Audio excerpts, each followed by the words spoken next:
Hello, welcome to the Pursuit of Excellence with me, Anthony Beirudi. Need your help real quick. If you like the videos, hit the thumbs up button right below, and please subscribe to get access to our latest interviews. Hit the subscribe button right there. Also, we'd love to hear from you about our interviews. In the comment section, tell us who you want us to interview or what you thought about the whole thing. Without further ado, enjoy the interview.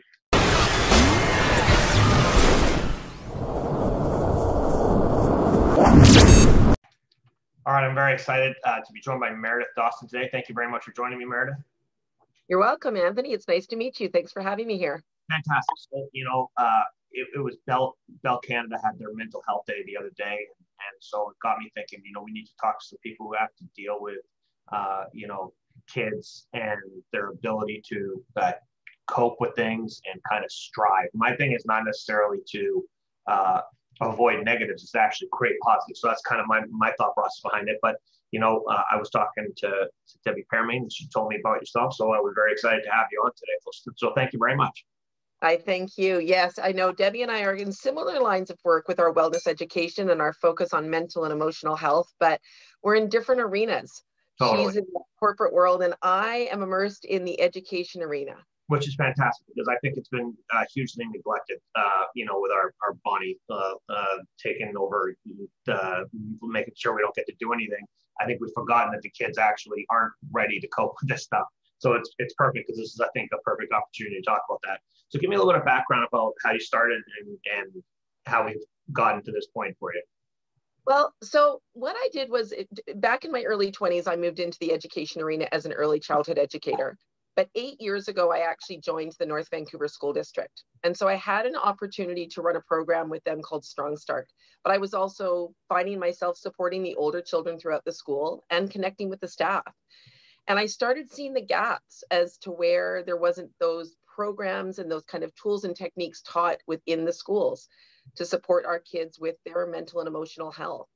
And I found that the tools that were working for me were really starting to support them. So I wanted to find a way to implement them throughout the school systems. Fantastic. And so, something we had talked about previously was the EFT tapping, which is emotional freedom technique. Can you give me a little bit of information about that and kind of how it can help us? Sure. That's one piece of my program, Back to Breath. My work is really focused on supporting the nervous system. And obviously our breath is so key to supporting the nervous system. I learned about tapping 2 years ago, and it's a way of connecting using the combination of tapping on actual acupressure points on your body and talking through your feelings and emotions and your experiences. And what it helps to do is create basically messages to your body to help calm your nervous system, help you find perspective and move forward with some more clarity and confidence. Right. Talk about emotional freedom. I think that's something, just a statement that kids need to kind of understand. I think a lot of kids kind of hold themselves back and they kind of, hold on to things. Can you give me a little bit of breakdown on that? Sure. I think the thing with emotional freedom, it's not being free of our emotions, but it's being free within experiencing our emotions. So, for example, when you've got a child who is really upset, or even as adults, we experience this, and someone says to us, calm down, take a breath. And we can't understand why physically we can't do that, which makes us actually feel worse about the situation rather than better. So with the emotional freedom technique, what it actually does is triggers a response in our bodies to calm the nervous system. And the way that I love to explain it to kids is in our brains, we have this little ancient part of our brain called the amygdala. And it's protected by our prefrontal cortex, which helps us make all our logical decisions.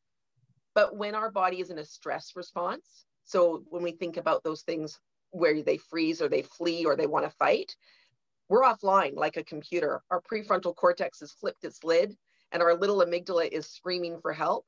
And that's what our bodies are doing. The tapping is really cool because it helps to actually bring us back online so our bodies can respond appropriately.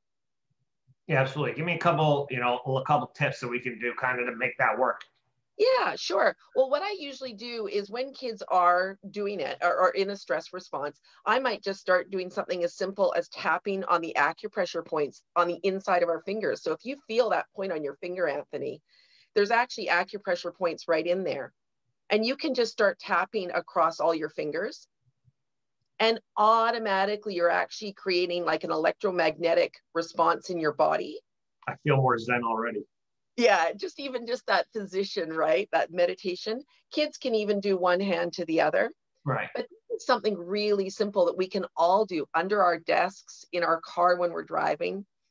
And it just creates that, it's creating that message to the body, you're safe, you can calm down, you can take a breath. Absolutely.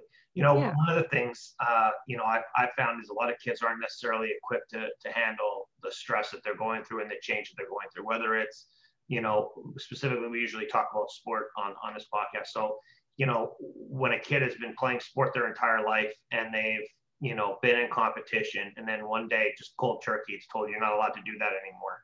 And, Right. you know, how can a kid, you know, their future's kind of, sometimes their future's on the line, right? Like we have kids who are trying to find places to play in university, or they need to get better so that they have an opportunity to play in university, and they can achieve some of their life goals. And maybe they see those goals slipping. You know, how can they kind of mentally get in the right spot so that they don't necessarily let that become reality? That's true. And I was thinking about that, about how it is for you supporting athletes and even supporting our kids who are trying to go off to university. I have one that's almost 20, and, you know, her last year has been kind of lost to this. But what I love to do with kids is to get them to what we call clear the noise. So when you've got all the different messages that are coming at them from outside, all the expectations and the demands, and it's simply like stream of consciousness thinking. So if you picture like when we write in our journals and we're just writing down all our thoughts to get them out on paper, we can do that when we're tapping. So we might be really frustrated that we now can't play soccer. So we just start tapping on different spots on our body and talking our feelings out loud. And what it almost helps them to do is kind of peel back the layers. And they might be like, by the end of the session, they might be like, well, actually, if I can't do this, I could do that. And I could still find that same feeling or make some motions forward towards my goals. So it really helps to kind of uncover all the layers of stuff that society is throwing at us and give them some perspective. So if, for instance, like if you were frustrated with something that was going on in your life, you might be able to just start tapping right there at your desk and saying like, I'm just so frustrated. I can't get to my soccer games. I can't do the training. How am I going to get on that team if I can't do what I'm used to doing? Right. As you're talking, you're just unpeeling the layers. And then we have to turn that into action. We have to actually go do something about it, right? So talk about the next step after that. What do we have to do after we tap? So what we do generally is we do it over a set of sessions. And so if I was working with somebody and they were in a really stuck place, we would create a goal. How is it that they want to feel? What point is it that they want to get to? And where are we right now? And then we just start looking at all the details. What we do is we generally tend to do a grounding exercise. So something similar to meditation where we tune into the body, because our body is so intelligent when it tells us where we're stressed and where we're feeling it. And I help the kids connect to that feeling in their body. And then as we're tapping, they're using their own words. So we're reflecting back on those words. And you'll find that as they're speaking them, things are getting uncovered.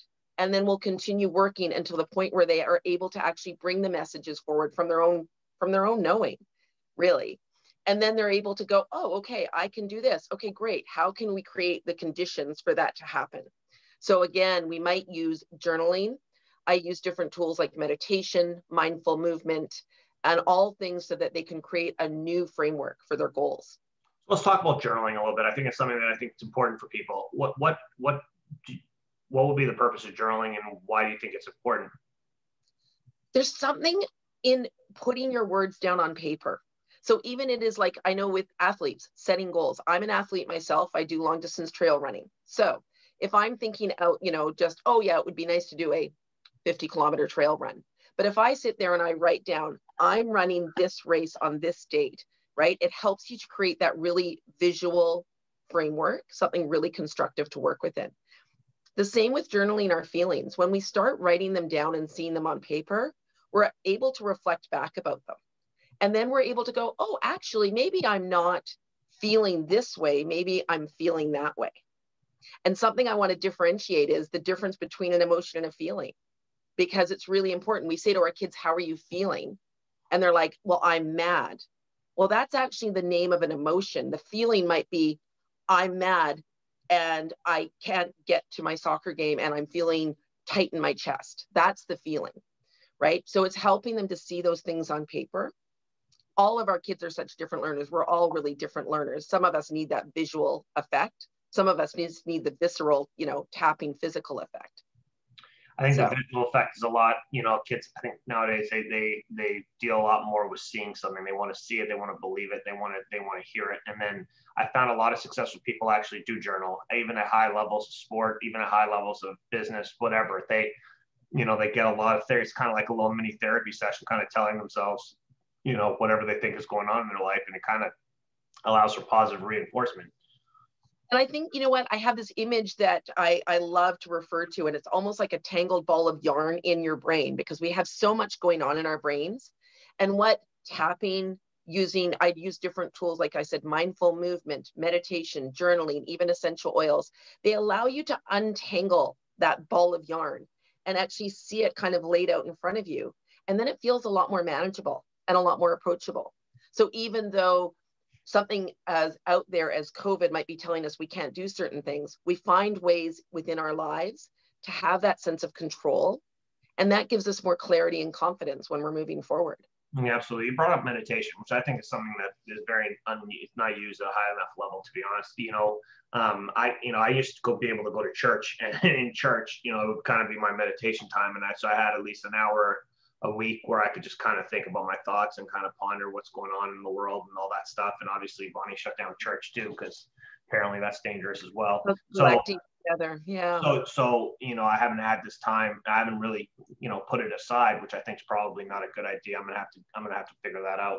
But, talk about, some of the meditation tips that you could have. What am I telling myself when I'm meditating? What am I supposed to be thinking about?